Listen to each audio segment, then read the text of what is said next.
Welcome back to Left Anchor. I'm Alexei the Greek. And I'm Ryan Cooper.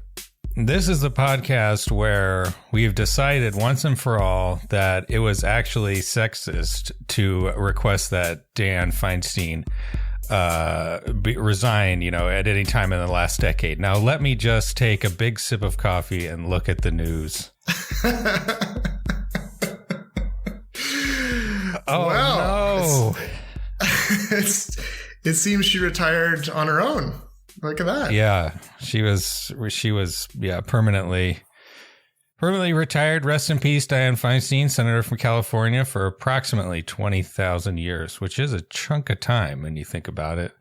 But yeah, she was 90 years old, I think, and this would have been, so it was like the last year and a bit of her term was coming up, but she wasn't going to run for re-election. But yeah, this was too long. So now the big question is all about, who's going to replace her and whether they're going to be able to change the Senate rules such that she'll actually be able to take Feinstein's seats in the committees that she is in on the Senate. An important one being the Judiciary Committee, where they confirm the judges. That does seem important. What's your take on what's going to happen? What's who's going to fill these big old shoes?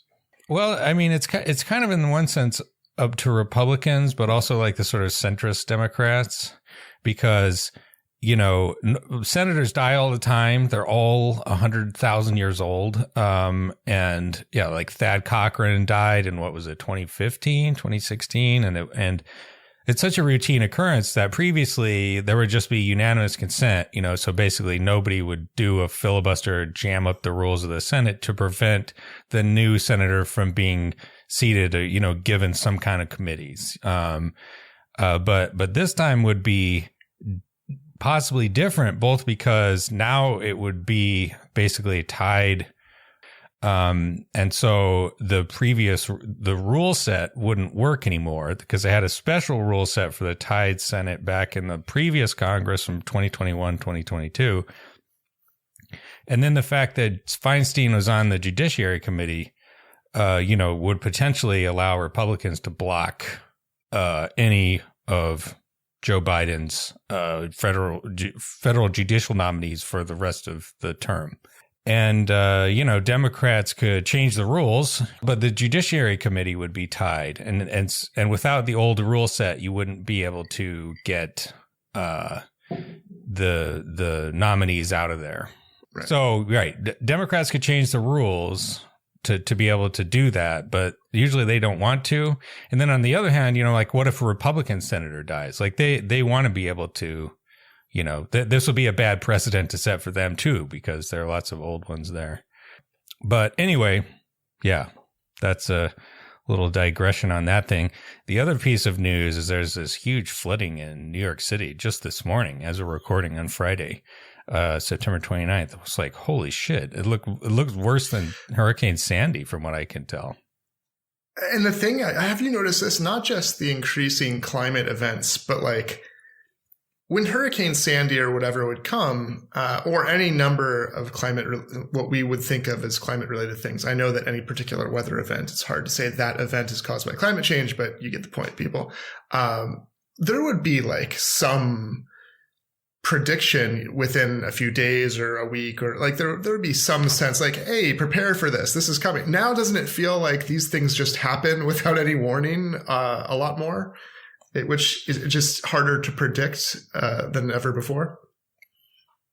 Yeah, I think that it's definitely true in that you get less warning. I did see people saying that, as of like yesterday, the weather forecasters are saying this could be a major flood event. But I guess the difference, with the hurricane, as you said, you can see them coming like a week off. And a hurricane is socially understood as being like a big fucking deal. That's right. You got to batten the hatches down. This could be really serious. Yeah. And now it's like, there'll just be a random rainstorm that will dump like 4 months worth of rain in 2 hours out of nowhere. Right. And there's not, it's not like a, Yeah. I guess you call it a flash flood, but that's very much like a Western thing. I feel like you don't really talk about that so much in Brooklyn, but yikes. So yeah, hope, stay dry, stay out of the floodwaters. Apparently those would be pretty disgusting.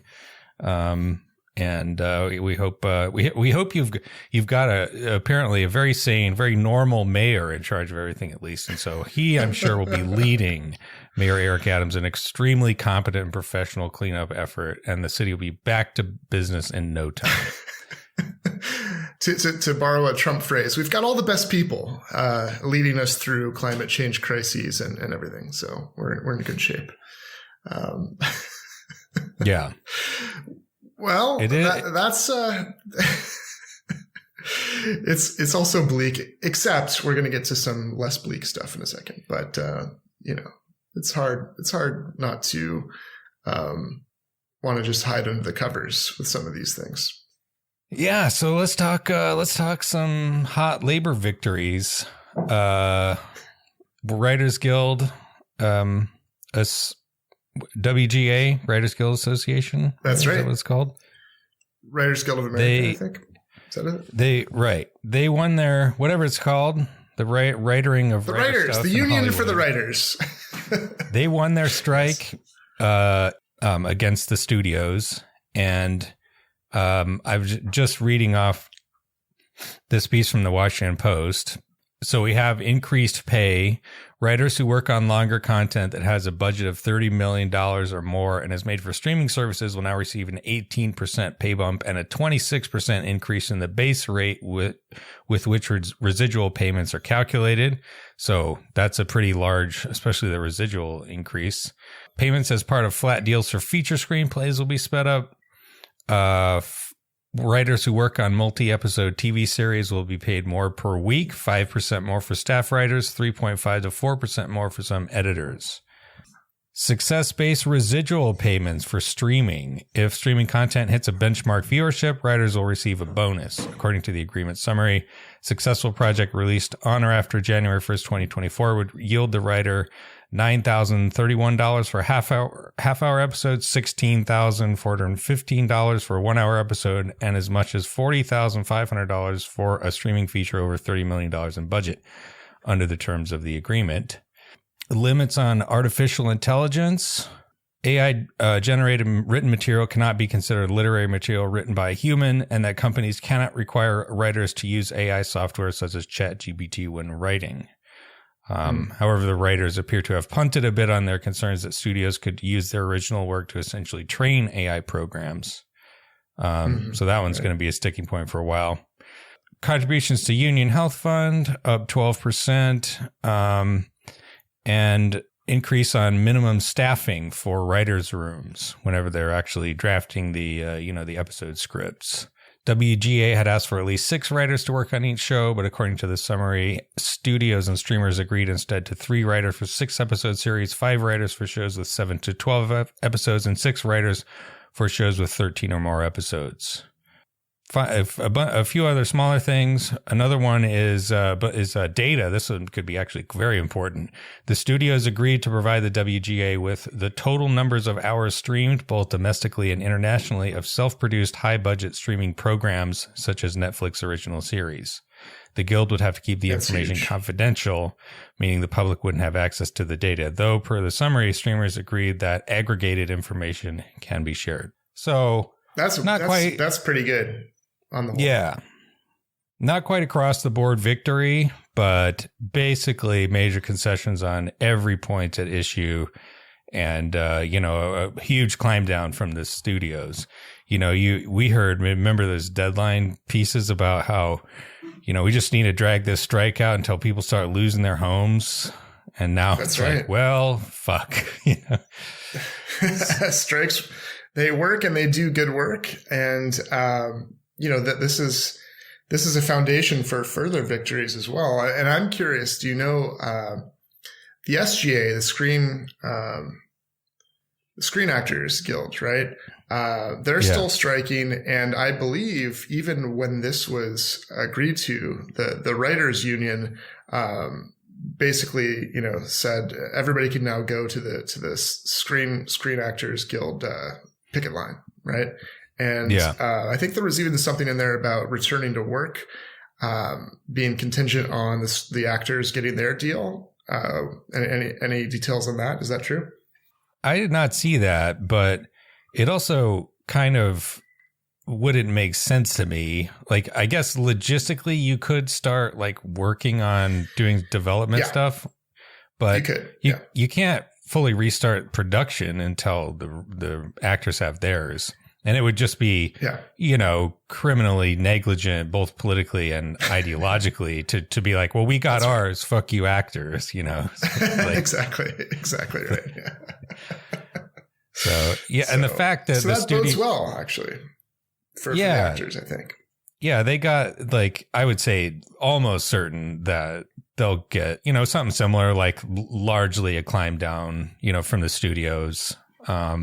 They've lost so much money, and now that it's like, well, you've given the writers what they want, to with some, not 100%, but it's like, well, you already proved you're not going to stick forever. So like, just face facts. I would guess probably within a week or two, there'll be that makes sense, an agreement. Because the thing is, it's not even about how much they're bleeding money, although that, probably helps supply the pressure, obviously. But the amount of solidarity on the side of those that are striking is such that, like, as we know, fundamental to capitalism, you can't do the work without the workers. And unless you get enough, right? Like, so unless you get enough scabs, basically, and unless you can apply pressure, like the guy who said we need to basically make the writers and actors homeless, right? So unless you can exert pressure to break the spirit of the striking workers, it's inevitable that you're gonna lose, because that's the whole point of the structural dynamic, is that you literally cannot make your profit without the people generating it, right? The writers and the actors in this case, even with AI, right? It's not enough. And so, there was a successful organizing done and some great work done by the unions. And it doesn't hurt too to have famous people lending support, I think, for the general messaging and the public support and all that good stuff. So, one of those kind of rare instances where the literal industry involves people who have just massive charisma, appeal, and support publicly to help the messaging and framing the struggle, So good stuff. Yeah. Yeah. And I think this tends to, it demonstrates that this, it was approximately about money and benefits, or those were involved, but it was, I think, mainly about control and status. Power. If this were just about money, the studios could have sat down after a week on day one, opened the books up, been like, here, just done a good faith negotiation, which what they ended up doing more or less. Here's what we can afford relative to what we think we can demand in terms of our own compensation and so on and so forth. And the thing would have been over immediately. And it only lasted so long because they wanted to break the union. They wanted to say, we are the kings. We get to be in charge and make all the decisions, and you workers have to shut up and do what we say. Mm-hmm. And that was why, they're trying to stick it out so far. And as soon it was like, well, that's untenable. We just have to kind of give up. Okay, now we're actually talking about money and benefits. That's the easy part. In a way, that's the easy part. Once you lose the need to just dominate and exert, your power and show that you're in charge, and when it's actually necessary to collaborate, then the nitty gritty numbers, that's not difficult. And I think the AI stuff, even though it's not a total win, is a pretty significant win. Because the better that technology gets, the more of a threat it is. And so this is a good foundation for staving off some of further power asymmetry later on. So, and this stuff is in the air, right? So, our next big ticket item is auto worker strikes, right? Yeah. Yeah. And I'm sure the auto executives are kicking themselves that this is happening right now, because like these things definitely, workers inspire each other. And it's like, well, the writers got what they're asking for with the strike. Why don't we, keep up our strike? And the United Auto Workers president, Sean Fain, he's made that connection explicitly, talking about how we're all working class here. We are all doing the work in various ways, whether you're a writer or a bartender or working in an auto factory or whatever. That you're not, if you're not running the business, you're on the same side. And, none of this bullshit about like trying to carve up the working class into like, only the masculine coded professions are real working class. You can't be a bartender because of like a bunch of pseudo Marxist gobbledygook, like, no, come on. Don't be a fucking idiot about this stuff. It's true. Yeah, we also had, probably the main topic of discussion is like the presidential politics that are happening around the auto strike, which I should say, so at present, it's like a relatively minor portion of the auto industry, just like a handful of factories that have been struck. I don't know, like maybe 10% of the big three, right. Ford, GM, and Stellantis now. It's not a full, it's not like the Hollywood thing where the whole industry is shut down. Sure. So, but that still thousands of people. Yeah. That's right. It's significant and also potentially very significant. That's the thing. And it is obviously, it feels like it's always with us, but it's now actually presidential election season, right? Like it is definitely right. The knucklehead Republicans just had a primary debate the other night, and Biden deciding to join the picket line in Michigan, that is literally a campaign move, which we should talk about because it's a very, very interesting one and deviates from many precedents that we'll get to. But yeah, so what's the skinny? Where did he go and how did that play out? Oh, he went to, the picket line in, I believe it was in Detroit, Michigan. And basically gave walked the picket line and gave a little address there in which he basically is like, when I was vice president, these companies got a pretty big bailout, and that involves a lot of givebacks from the auto companies. And now they're making huge profits, and it's time to sort of balance the books. I forget the exact wording, but it was like, extraordinary profits require an extraordinary contract. A bailout, by the way, that like Romney wrote an op-ed at the time against, I remember. And do you remember that? Let Detroit go bankrupt. This wasn't even an issue until Andrew Kaczynski then at BuzzFeed, I think he dug this up in like 2011, and it became a major campaign question because those companies are hanging by a thread. They did go through bankruptcy. It was like a special bankruptcy assisted by a lot of money, like $85 billion or something like that. But they would have been done, and that would have like ruined even more the whole Great Lakes automobile on both sides of the border in Canada too. That whole industrial complex of auto manufacturing, the supply chain, and like a bunch of the steel industry would have gone down. And it was the Obama administration was grudging about it at the time. They appointed this Wall Street skull-fucked Steve Ratner guy to basically just like, gouge the unions, and like, all these honors. By the way, he is so pissed about Biden going to the picket line. It's hilarious. It's amazing. He's really mad. It's great. Unprecedented. Outrageous. He calls it. But yeah, so in 2012, I think this is basically like this was decisive in the 2012 election. That this is what allowed him to I mean, basically to say this was more or less the campaign slogan: Osama bin Laden is dead and General Motors is alive. And and Romney is Bain Capital, right? Romney is the epitome of Bain Capital, and the epitome of the Wall Street class that wants to let the working class lose their jobs and everything. And so we've talked about this before, but the rhetoric Obama used in that campaign was like super populist and just like, not at all in keeping with his actual policies as president, but like as a campaign, just a marvelous contrast to Romney, right? Yeah. Obama's a lucky bastard, and it was lucky in his opponents.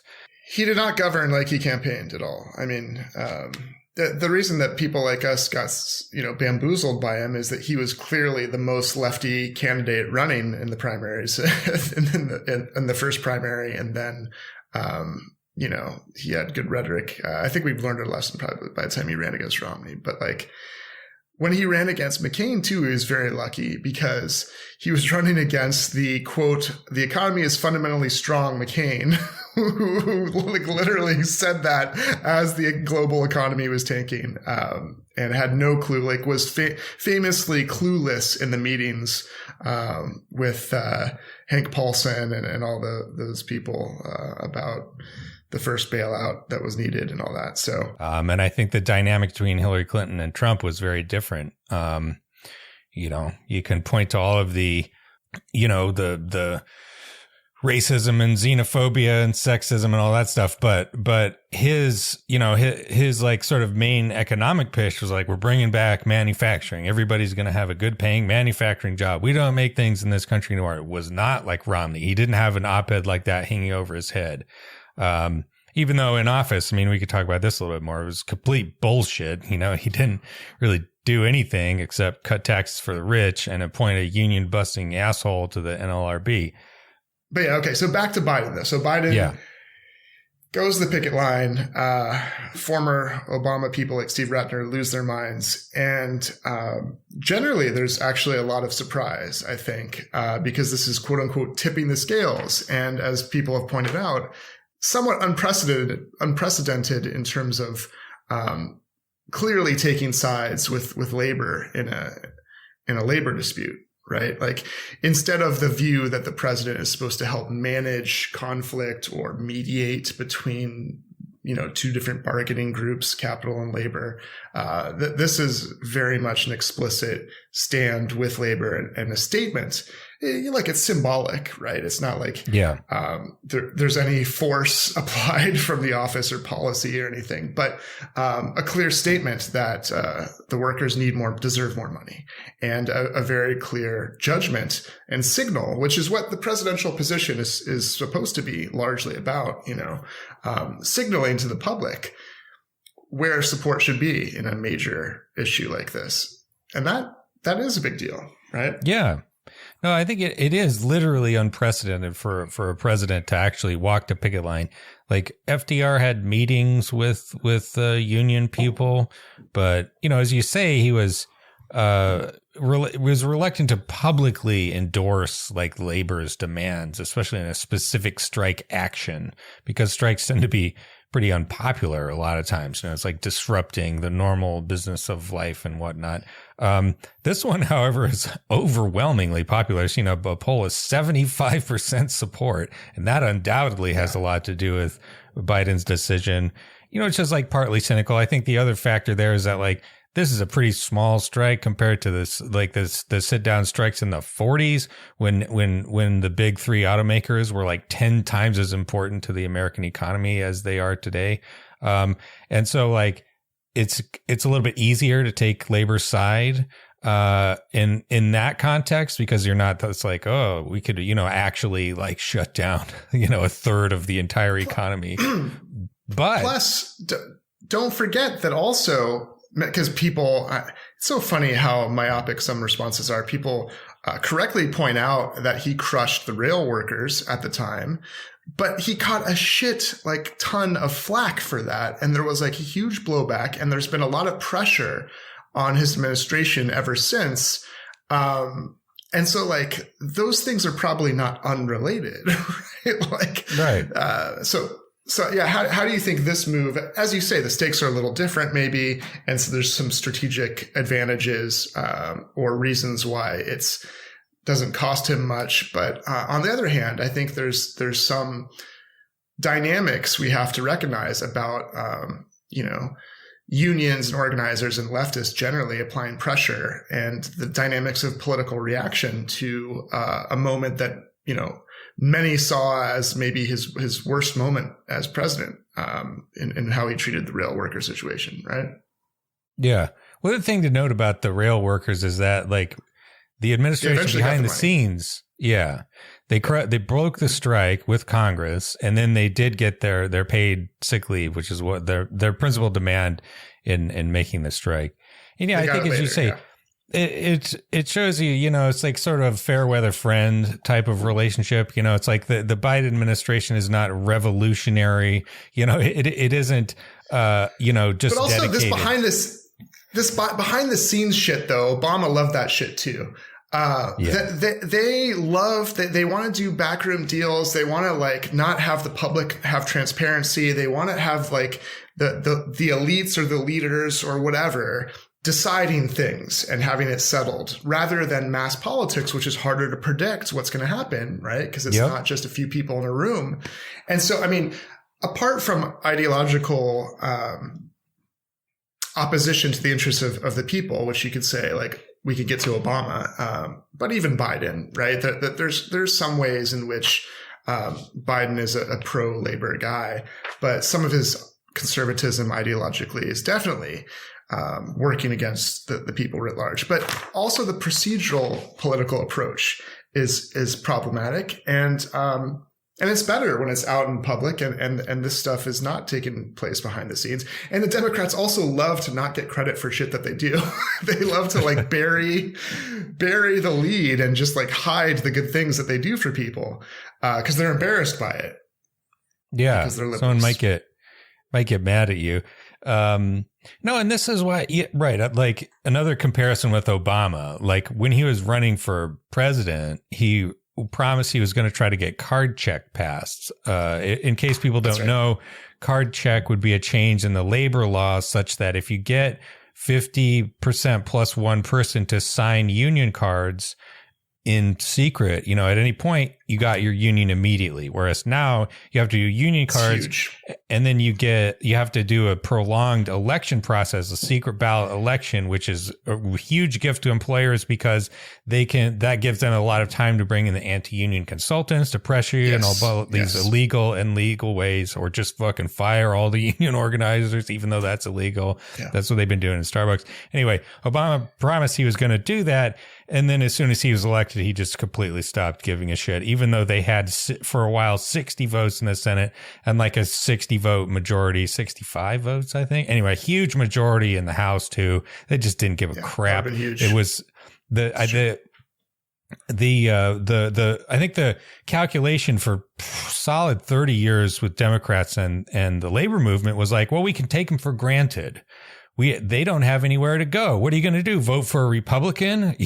Well, a lot of them ended up doing that. But was like, we're going to be the more union-y, and so we don't have to really do anything. And that was strategically disastrous because it's like a big reason why the union movement is flat on its back. And I think this is the big change that the Biden administration, despite being having a very incomplete and sometimes bad record on labor issues, they're the most politically friendly to the labor movement of any president since probably Truman, at least, and arguably FDR.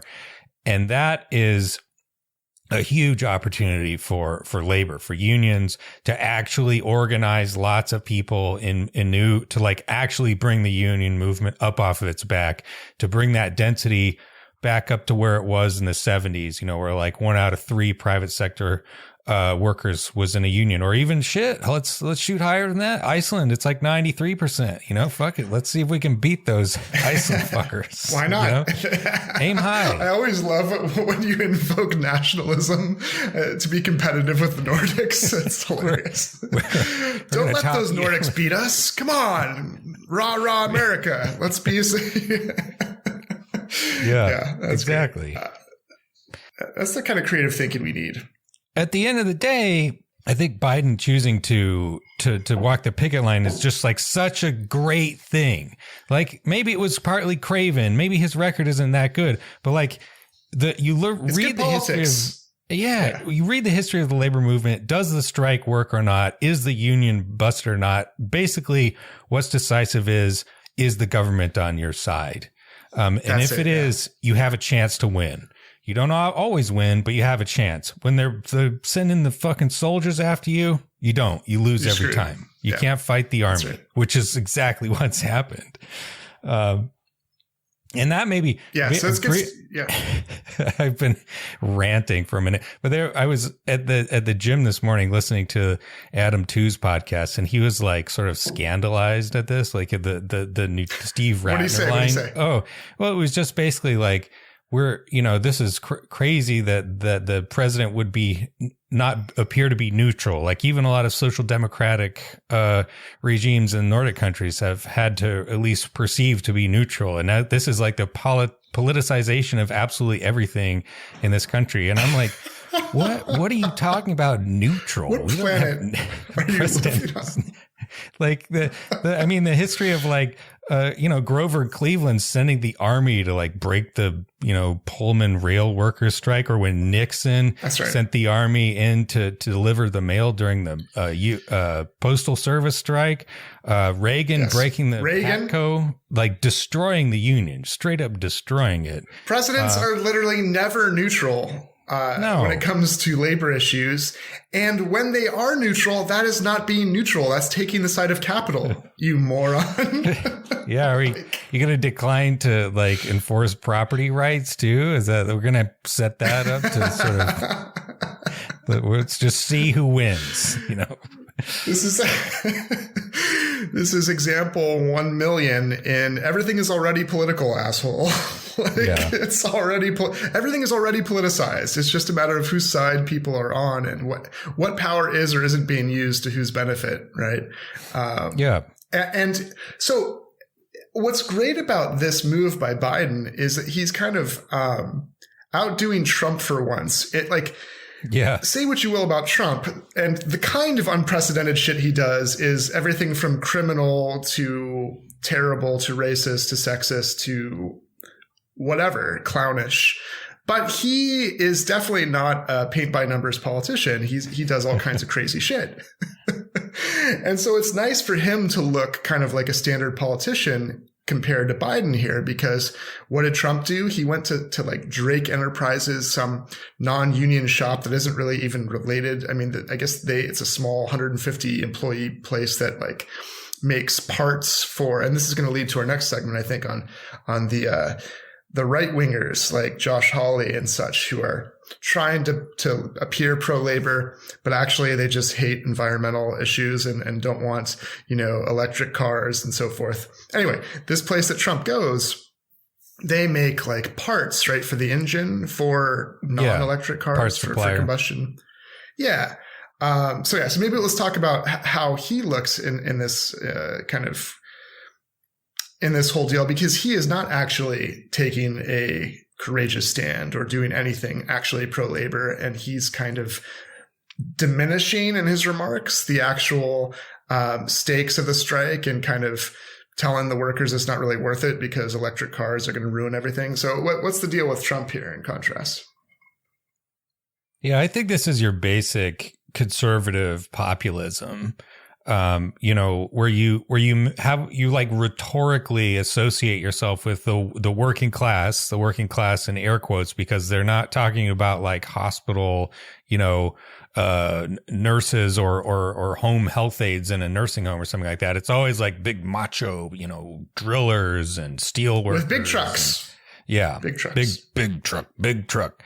The bigger to run over the libs with. Yeah, exactly. Yeah.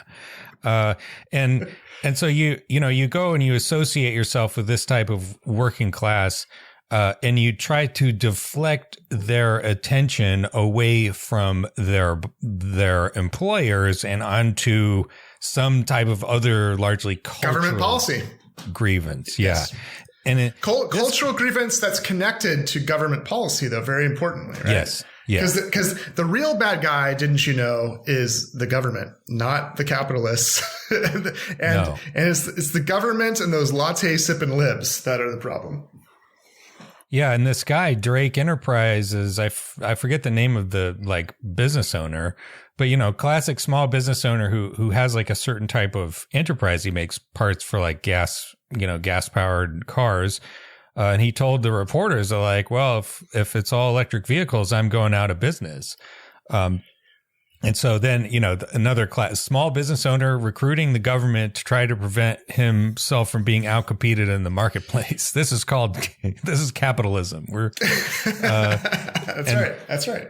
And so then you're deflecting, he's downplaying the strikes. Like, this doesn't matter because the electric vehicle mandates in the Biden Inflation Reduction Act and the semiconductor bill and the infrastructure plan, all that stuff's going to destroy the auto industry, he's saying. And so this strike, he's like, he sort of supported the idea of a pay increase, but not any of the other stuff. He clearly has no idea what they're trying to get, especially not mentioning the tiered contract. That's one of the big demands.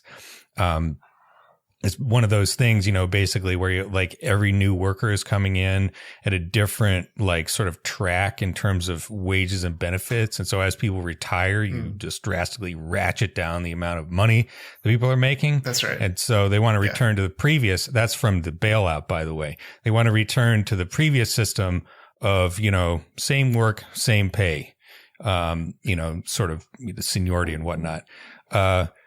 But yeah, so Trump's, it's like the classic conservative jujitsu. It's like, it's not your boss's.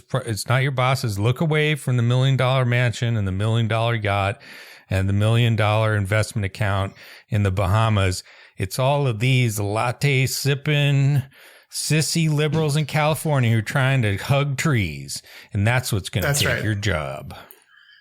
It's Greta Thunberg is taking your jobs. Yeah, and you wrote a great piece here. By the way, I just want to take a dig at Gavin Newsom, who is a smooth politician like a la Pete Buttigieg. But, your typical establishment Dem who goes on like Sean Hannity, literally the other day, I think he was on there right after the Republican debate. And he was correcting the record to boast about how under Biden's administration, domestic oil production has gone up since Trump.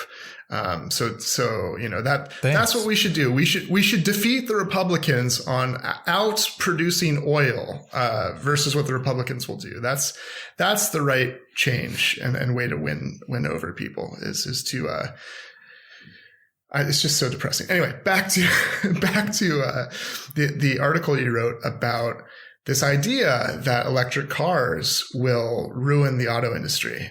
And so you kind of debunk that while acknowledging there's like a kernel of truth, as there is with like any transition away from something harmful to the common good, where we're going to do things differently. Because jobs are just like things people do.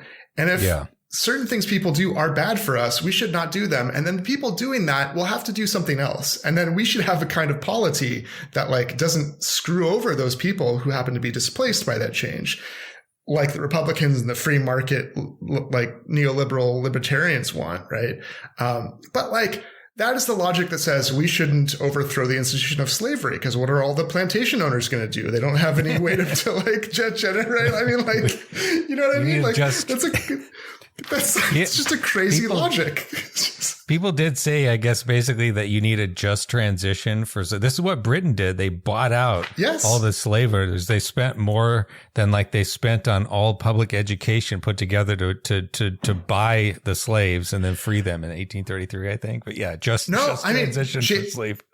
Jesus. James Madison was doing the math early on in, the beginning of the 19th century about how, because we had all those territories that hadn't yet been turned into states. So we had a lot of land. And so he was trying to do the math and basically figured out that there was enough wealth to buy out all of the plantation owners and then create Liberia and send basically all the freed slaves to have their own country.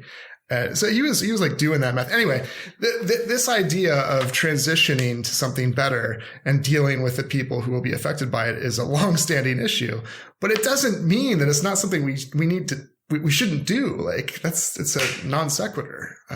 So anyway, what did your piece say about this idea that it's going to destroy the auto industry?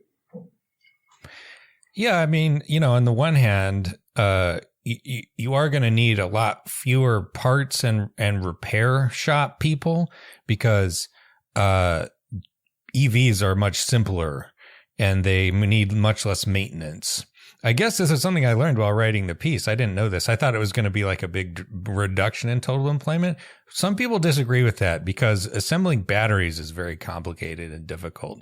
And so there might be basically a wash in terms of total employment because you're going to have tons and tons of people working on batteries.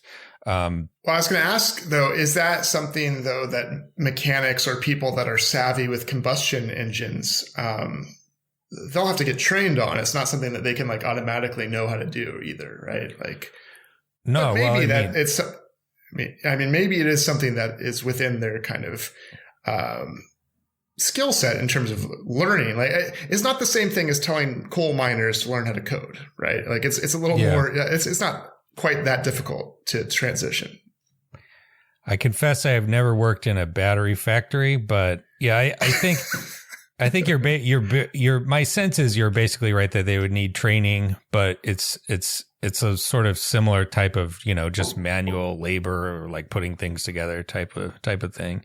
Probably not the greatest jobs, I would guess, but this, that's why it's one of the big demands in the UAW strike is that to make cause like the automakers want to, as they switch over, they basically want to just like get rid of all the union jobs. They want to create new jobs that are ununionized in like southern states to build all the EV stuff and just do that's the key is not letting them do that. I mean, that's exactly. The thing, right? A lot of them already are, because there's a lot of a lot of people build cars in this country from Japan to Toyota and or Korea, Kia and Hyundai. They got factories here and they're usually in the South because it's really hard to organize in the South. And, this is what the big three want to do too. But, that would be, it's a struggle. They've tried to organize these, other non-union factories many, many times, and basically universal failure has been, thus far the result. So that fight has to go on, but you point out, though, that the transition to electric vehicles, and again, this is separate from the idea that we need to rely on cars less. Like, obviously, that's an important thing we need to do. We need to have great and cheap or free, ideally, excellent public transportation, et cetera, et cetera. But to the extent that cars are relied upon, they're cheaper, more environment. It's not just the environmental friendliness, right? That there's a lot of benefits for consumers and therefore workers who are also consumers, right? So like this transition serves the common good in many ways. Apart from the fact that like this industry, along with many others, needs to be involved in that basic labor struggle for good pay, unionization, all the things that like we should guarantee for all jobs, right? But like apart from the thing that all workers should have, applying here as well, this shift to electric is a good thing, not just for the environment, but for the economy and for people generally, right? Yeah. Sorry, sort of lost my train of thought there, but the as you say, electric cars are just better. Like I drove one for the first time the other day. I drove a Chevy Bolt, as it were. As it happens, not a Tesla. Fuck Tesla. Fuck Elon Musk. And I hope he gets his tongue caught in the roller of an electric typewriter. But the Bolt, it was great. I mean, they're so snappy. They're so, nice in there. Yeah. You said something about the torque. Tell me about the torque, baby, for those car nerds. Tell us about the torque. I mean, this is not even by electric car standards. It's a little baby, it's only 200 horsepower and like 250 foot-pounds of torque. But the thing about it that makes it different, even from driving a car with more torque, is that the power is instantaneous. Like you touch the pedal and it's like, it's pushing you back in your seat. Not that hard. Not like one of the Tesla Plaid X, whatever the hell that thing is. that goes 0 to 60 in 2 seconds. Like that's necessary to do. That's a certain like a thing that I need to have on the highway. You know what we need, Ryan? We need to combine the roller coaster experience with basic transportation. That's what we need to do. We need to make, basic navigation of our roads something that is akin to the jolt of adrenaline you get when dropping 300 feet in a roller coaster. Yeah. So you combine that with the less maintenance, saving you a lot of money, and saving you a lot of money on fuel payments. They're just way more efficient, pound for pound. But Ryan, what about the problem with not having the ability to drive very far until your charge runs out? Yeah. This is the other thing. It's impossible to overcome that. No, impossible. It just can't. Nope. That's a limitation that will never be fixed. The Bolt had a range of like 270 miles or something like that. And it did, I get why people think this. So I'm looking at that go down and down. I'm like, oh shit, I wonder but the thing is, what I'm thinking, oh shit, is that like you pull off to a random place by the side of the road. Gas station. Yeah. Yeah. Like you pull to a gas station or any random town. You have no idea without getting your app out or whatever, whether or not there's going to be a charger. Yeah. Whereas like gas stations, you don't even have to look. Every town, even like the smallest town, has a gas station. Ryan, you go to the right neighborhood and every house has a charger. You just pull into their driveway and charge. Just like. Yeah, that's right. No, and I think you don't need nearly as much by way of like gas stations, quote unquote, for chargers. But like, this is just a question of building enough chargers. Public infrastructure. This is basic public infrastructure, right? Yeah. Yeah. It's not a range anxiety problem. It's an infrastructure anxiety problem. There's just not enough. And if you've driven around and actually tried to use a public charger, like half of them are always broken for some reason. And the other half are not delivering, 350 kilowatt hours. Like I was watching a guy on YouTube trying to drive around and find one that actually did 350 and not a single one. He went to like 14 different stations. Not a single one would do 350. I mean, presumably that's a lot of power, but anyways, that's something that's going to be solved over time. And that's why the peculiar thing about, Trump's move is that like, so these small business shitheads want to stop the green transition by like getting the government to pull the rug out from under, all these policies. But all the auto manufacturers, the big three and pretty much every other global manufacturer, they've already gone all in on this stuff. They've invested something like, according to the Environmental Defense Fund, $143 billion in new factories, new designs, new everything. All it takes to create a different kind of car and to, pull out like the American policy support for all this stuff, all the subsidies for chargers and electric vehicle purchase and all the rest of it. That would just be to seed the field to Europe and China for the most part. China, which is already eating everyone's lunch at electric cars with their company BYD. And so it seems very culture war, because like classic, you're sort of thinking about this from a capitalist standpoint. It was the big business, the grand bourgeoisie. They don't want to get rid of all of their goodies. It's like this. That's right. Yeah. This is the small business tyrant morons who think that they can turn the clock back, even though it can't be done. We're going forward. It reminds me when, back in the day, it was unheard of to think that marijuana was going to be something that could be, permissible for medicinal use, let alone recreational use. For profit, forget about it. And then, of course, the tobacco companies were like, wait a minute. This seems somewhat similar to what we already do. Like we could make a lot of money off of this. I mean, that's the thing about capitalism. It's like, please just give me profit. I don't care if it's green or black, or I don't care if your lungs get full of tar or if it helps, save us from climate change.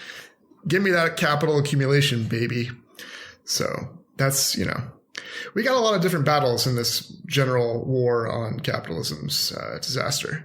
So we can, we can allow the capitalists to be in favor of green jobs, because that is, a different battle.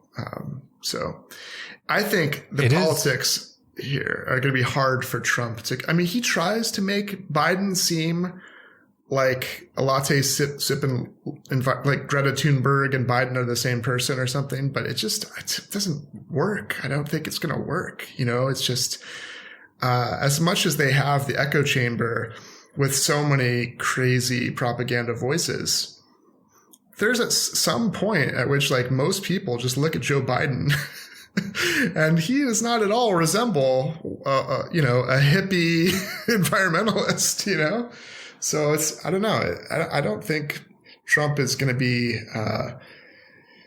he lost last time, but I don't think he's got a much better, he's got a tougher opponent. He is one of the worst candidates of all time, even if he has a special following.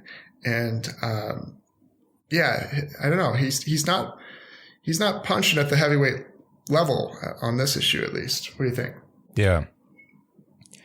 Yeah, I guess, we could end on the political dynamics of it. Oh, by the way, something that just occurred to me, this makes for an interesting choice for the automobile bourgeoisie, and that like they really don't like Biden, siding with the auto workers union, but on the other hand, they really don't want Trump to take away all of their goodies. And so we're going to pick one or the other. It's Biden's the auto workers are not an existential threat to the automobile companies. They want the companies to keep existing so they can have jobs, So like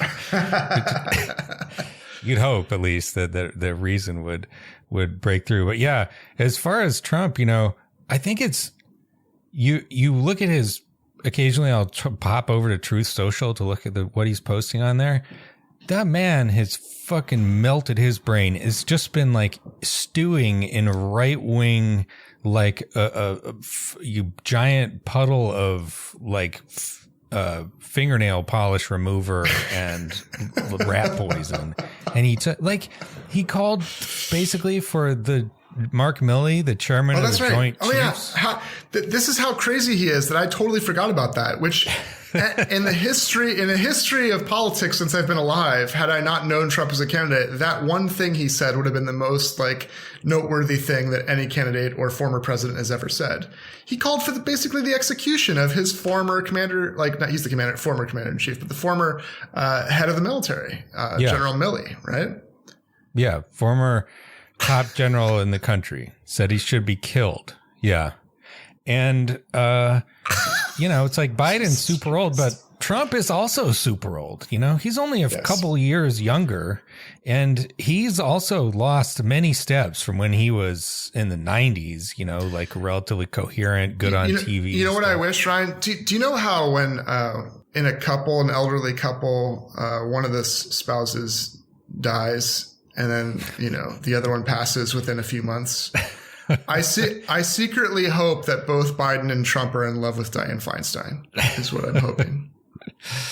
Because that would be great. That'd be great. If it's Kamala Harris versus like Ron DeSantis, I don't know if I like those odds very much either. All right, fine. Just Trump can be in love with her. All right, fine.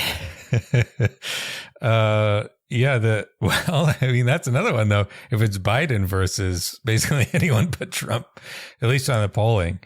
But yeah, Trump being, I think his biggest asset now is the media.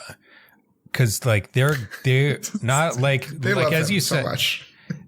They love, like I've read like a half a dozen.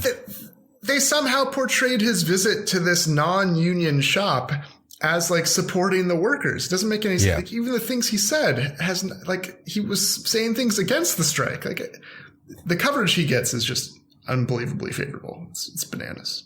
Yeah. He gets a ton of coverage. A lot of it's negative, but it's not as negative. Like they basically can't bring themselves to write the articles that, would make sense to write about somebody like Trump. Trump wants to set up a fascist dictatorship. Trump wants to murder all of the generals who don't swear like a blood oath of fealty to him personally. Like that's why, Ryan? Because not writing those things, that's what it means to be neutral, apparently. Exactly. It feels partisan to describe reality. Yes. And so you have the Peter Baker, like the Mr. Magoo of the crypto right-wing New York Times reporters, as I called them on Blue Sky, just writing these like bumbling airhead articles and like, oh, Trump's trying to appeal to the union, and just like making egregious factual errors, as you say, describing this like crowd of non-union scabs basically as like supporters of the union. Probably like some of them had been like bussed in by the campaign. No, for sure. There was one person who had a, what was it? Auto workers for Trump sign. And they confirmed that person was not an auto worker. And then there was one other person who had like unions for Trump sign, and they confirmed that person was not part of a union. So yeah, it's theater. It's just, don't forget Trump his hero is P.T. Barnum. It's a circus. Yeah. And just the sheer quantity of shit he puts out. There's like a few articles about him calling for Milley to be executed, but like it made no dent whatsoever in the overall coverage. If Biden had said something like that, it would have been, block capital headline in the top of the New York Times for like 2 weeks straight. And not only that kind of thing all the other political leaders would have had to come out and publicly comment on it and condemn it. And there would be accountability, not just for Trump, but for like every other public figure to be like, no, we are reinforcing the idea that this is very bad, that this is not what is, something an American political figure should be doing. But yeah, our political class is largely, gutless. So like our media, frankly. So keep fighting the good fight at the American Prospect, Coops. Keep doing the good work you're doing. And we will do. It's going to be a long political electoral season. This is so early on. Yeah. But, yeah. I can't wait. Stuff, it's going to be great. It's going to be great. Good talk. All right, everybody. Thanks again for listening. Hit us up with any guest requests. We're going to have some guests coming up here. Topic requests, write us hate mail, whatever you want to do. We want your feedback and such. Oh, also PSA, get your booster if you're in the States and you can do it. I'm in Greece, and so I have to wait. But flu shot, new vaccine booster. It's That's good true, for you yeah. and good for everyone. So do it. I got both of mine on the same day. Felt like crap for a day, but then I was back to normal. So no big deal. And it's worth it. It's still free. Coops, it's still free, right? Okay. Still free. There we go. And apparently Biden is sending out tests again, or allowing the free shipping of COVID tests. For free tests, just punch your address into the little thingy.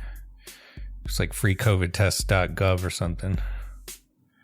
The capitalists might want you to think that the pandemic is over, but it's still a thing. So thanks for listening, everybody. We'll see you in the next episode.